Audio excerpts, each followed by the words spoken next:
It was August 15, 1947, and over Karachi a new flag fluttered in the morning breeze. It was a flag of white and green, with a star and crescent mounted thereon. This flag had replaced the familiar ensign of red, white, and blue, which had been the symbol of British rule. The unfurling of the new flag announced the end of that rule and the inauguration of the free dominion of Pakistan. With the change of flags, there came a change of personnel also. For in this mansion, which in the past had housed many a British governor, there now came into residence the first Muslim Governor-General of Pakistan, the Quaid-e-Azam Muhammad Ali Jinnah. On that mellow mid-August morning, a distinguished gathering waited for him in the courtyard of Government House. Members of the cabinet, the Secretary General, Mr. Muhammad Ali, Mr. Ghulam Hussain Hidayatullah, the service chiefs, the area commander, Major General Akbar Khan, the Defense Secretary, Mr. Dundas, the Indian High Commissioner, Sri Prakasa, the Chinese representative, Mr. Yusuf Haroon, Mr. Altaf Hussain, editor of Dawn. Miss Fatima Jinnah arrived and took a seat. Then, dressed immaculately in a silk sherwani, Mr. Jinnah, escorted by his ADC, came out of the building to receive the salutation of the people he had united under this new flag. To them he had given a homeland. What is even more important, he had given them a place among the free peoples of the world.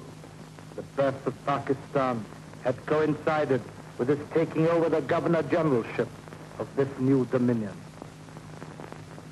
The swearing-in ceremony began with a recitation from the Holy Quran by Pir Ilahi Baksh.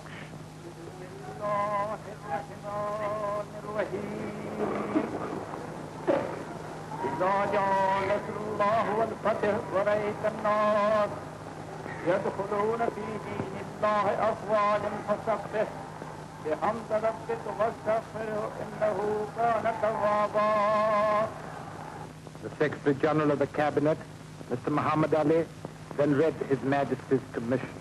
The oath of allegiance and office was then administered by the Chief Justice of Lahore. Solemnly affirm true faith and allegiance to the Constitution of Pakistan as by law established. In turn, the oath was administered to the 7 members of the Cabinet, led by Mr. Liaquat Ali Khan, the new Prime Minister. His wife looked on. Then came Mr. Chandrika, Mr. Ghulam Muhammad, Mr. Abdur Rab Nishtar,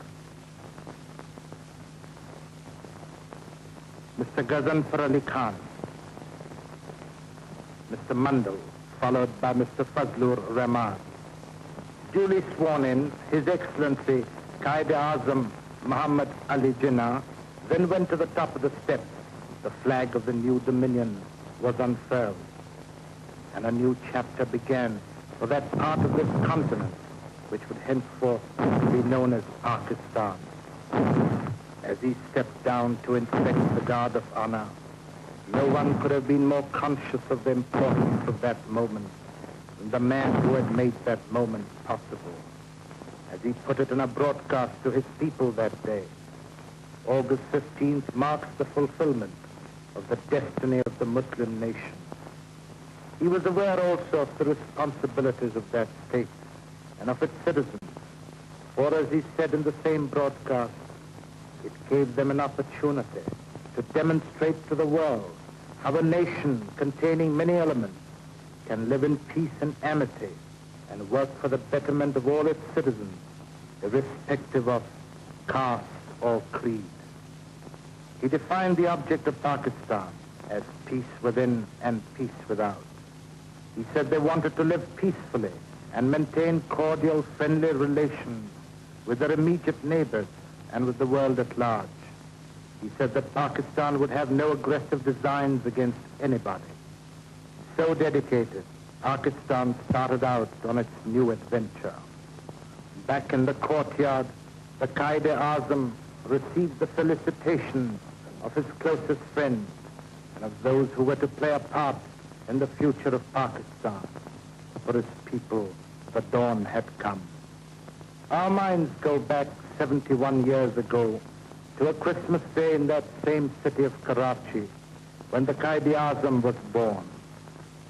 No one could have dreamt that this same child would one day play the role of founder of this new state in that same city of Karachi, even as no one could have visualized that this once barren desert would become the capital of a new dominion and the nerve center of the fifth largest state in the world.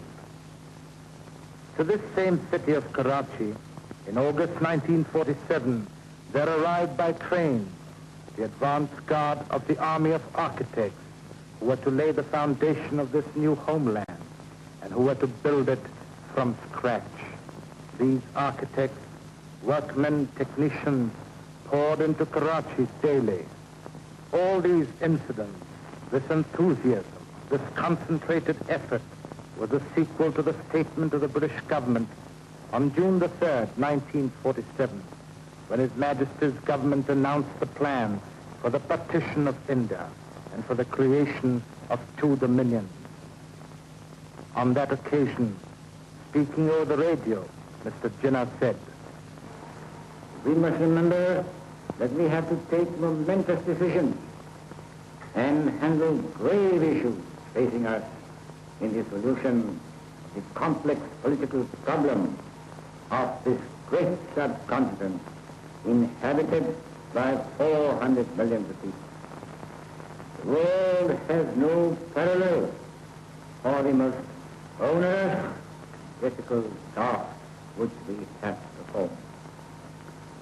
I pray to God that this critical moment He may guide us and enable us to discharge our responsibility in a wise and statesmanlike manner." While the rank and file of the builders of Pakistan arrived by train, its more important architects arrived by air. Among the early arrivals at the airport was Mr. Liaquat Ali Khan, the Quaid-e-Azam's second in command. Mr. Liaquat Ali Khan was to hold the important office of Prime Minister of Pakistan.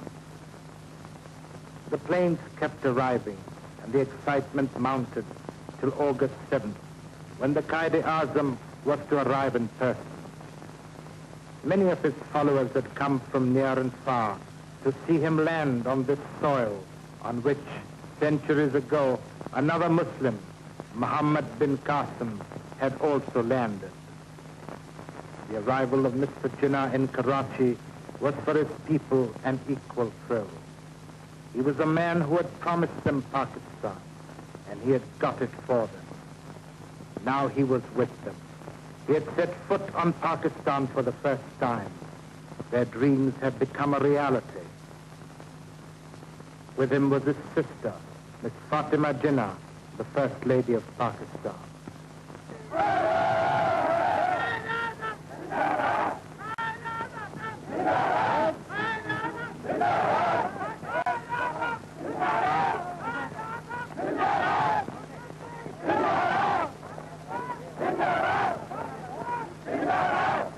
Soon after his arrival, the Quaid-e-Azam was at work in his office, attending to the many details on which his decision and guidance were sought.